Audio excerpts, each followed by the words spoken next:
Welcome to the SoberQ podcast. Hi, my name's Tamara and I'm an alcoholic.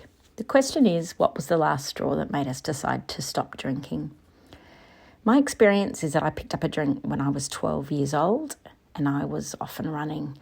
I had the physical allergy and the mental obsession with alcohol from the beginning, from that very first drink, which just means for me that when I take any amount of alcohol into my system, I cannot control or stop drinking.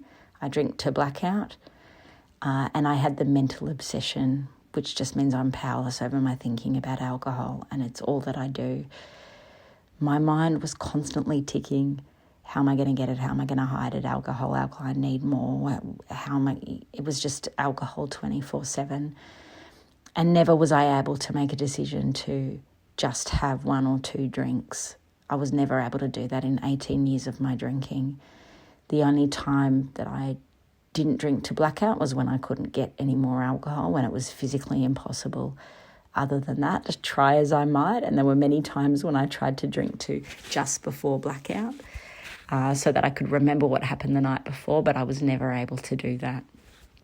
Throughout my drinking career, I never sincerely tried to stop drinking. I never made a decision that I would try. I would try to maybe not drink today, which I could never do that. It would get to 5 or 6 o'clock and my mind and the obsession with alcohol was so powerful that I would just go and get a drink. I did seek some professional help, looking for all the reasons to what was wrong with me and why I drank the way I did, but never sincerely made any attempt to decide to stop. The last 4 years of my drinking, there were a lot more consequences, I suppose, and I lost family members, friends. It was really clear to everybody else and deep down inside myself as well that I had a serious problem with alcohol, and I knew I was an alcoholic, but never considered stopping drinking because I couldn't imagine a life without alcohol. It was absolutely everything to me. The last straw that made me decide to stop drinking, however, was a series of car accidents, the last one, and DUIs. The last one was very serious, where I blew .28. I was driving at 60 k's an hour and smashed into a fire hydrant. And that didn't actually stop me drinking. I just went AWOL, missing in Dandenong for approximately a week. I felt like I was completely losing my mind and I only drank more. I was found by a family member. It was around Christmas time and I again attempted to just have one drink on Christmas Day, which I was unable to do. I was found in a cupboard slugging on a bottle of Chardonnay, screaming, I can't stop drinking. And I woke up the next day and had a step 1 experience. I didn't know anything about the 12 steps of Alcoholics Anonymous. I would never have thought of the words powerlessness and unmanageable, but I had an experience where I woke up and I knew I was stuffed.